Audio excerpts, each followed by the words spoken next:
This is the future of warfare. A bombing run over North Korea, done virtually with 3D glasses and an electronic glove. Today, it's a practice run.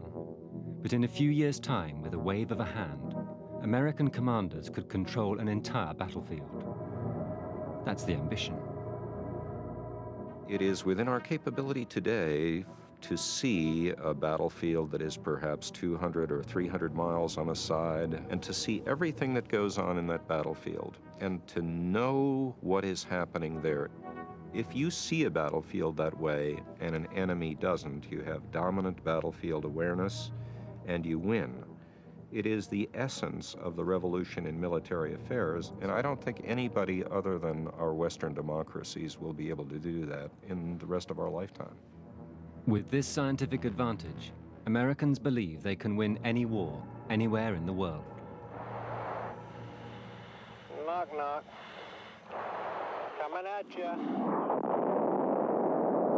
It's called full spectrum dominance.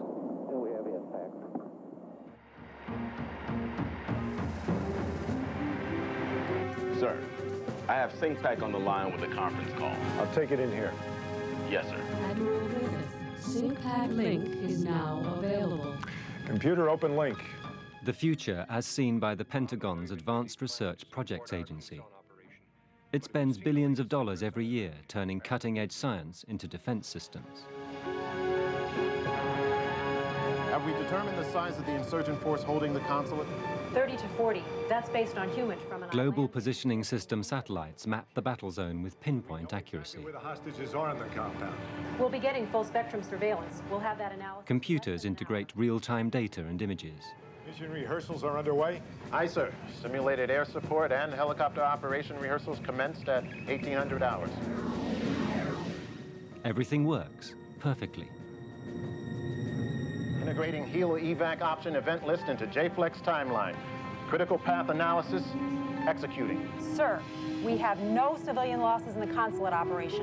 Is that confirmed? Yes, sir. And of course, the Americans win, with few casualties.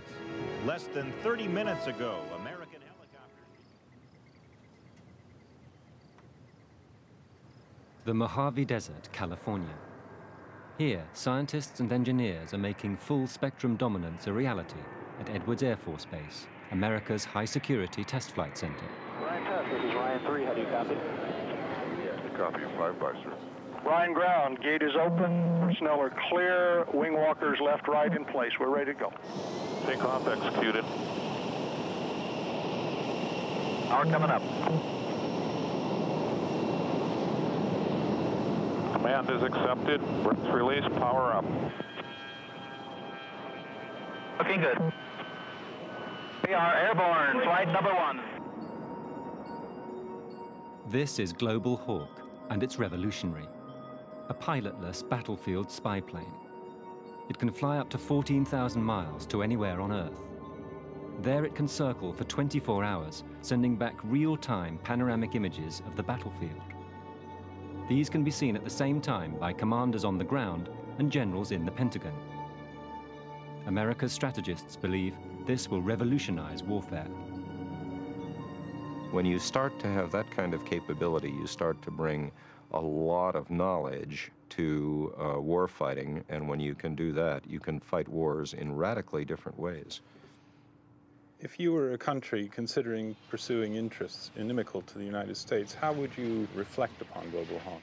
I would think that maybe I should start to undertake different kinds of warfare, that perhaps the day of tank battles or the day of ship battles, airplane battles are nearing an end, that the time has come when I can no longer win in a situation where I'm faced with this kind of technology. It's not just Global Hawk, it's also Dark Star, a similar capability that is very difficult to see. Dark Star, America's ultimate secret agent. Unlike Global Hawk, it's invisible to radar. It can fly secretly over enemy territory and send back target imagery so detailed you can see if your enemy is wearing his hat.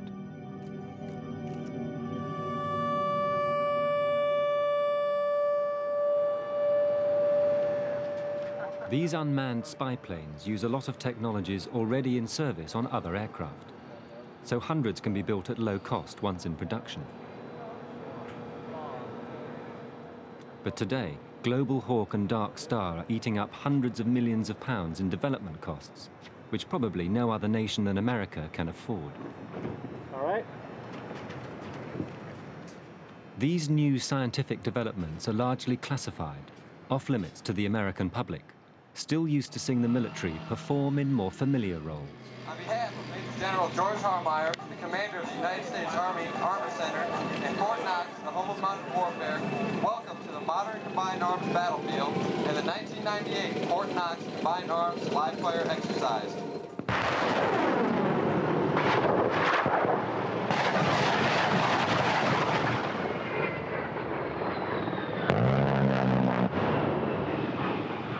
Ladies and gentlemen, just 6 short months ago, I was platoon leader, patrolling the Korean DMZ and enforcing international peace across the dense terrain of the Korean border. Today, I'm assisting my commander in coordinating the efforts of 8 major weapons systems and a high-intensity demonstration of combined arms warfare.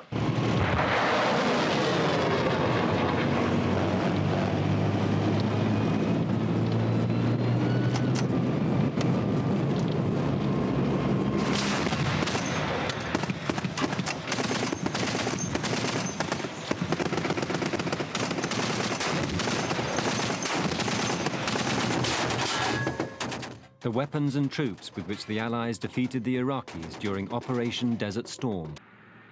At Washington's Institute of Defense Analysis, they view the campaign as a giant laboratory. It's been minutely dissected and analyzed. They've made a detailed digital reconstruction of one of the battles. The results are revealing. American technical superiority was overwhelming. Their tank crews had global positioning system receivers, so they knew where they were in the desert. The Iraqis did not. Only the Americans had uranium-tipped armor-piercing shells and infrared thermal sights. But there was something more. Many of the Iraqi tanks were out of action before the battle began. The Iraqi forces were a little skittish in that they had just been through 100 days of bombing. And quite often what happened, they noticed a tank on the right, the tank on the left burst into flames, and soon decided that being in that tank is not the healthiest place to be, and they would get out of the tank and into the little personnel bunkers that they dug adjacent to the tanks. Many Iraqi crews took the tank's batteries into the bunkers. Without power, their tanks couldn't start, their guns couldn't fire. It was no contest. To American defense scientists, this holds a warning. They know they must maintain their technological advantage to avoid the risk of heavy casualties in future wars. Had the Iraqi forces been equipped with the same sights and munitions and the same tank that we had, it probably would have been a very different story, a very different outcome.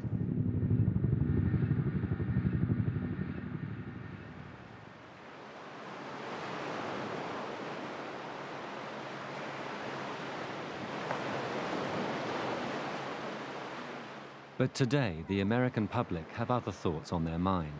American spending on defense research is now as high as at any time during the Cold War.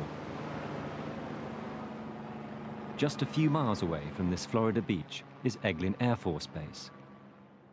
Here, scientists and pilots are busy developing the next generation of weapons, ones that risk few American lives and actually think for themselves.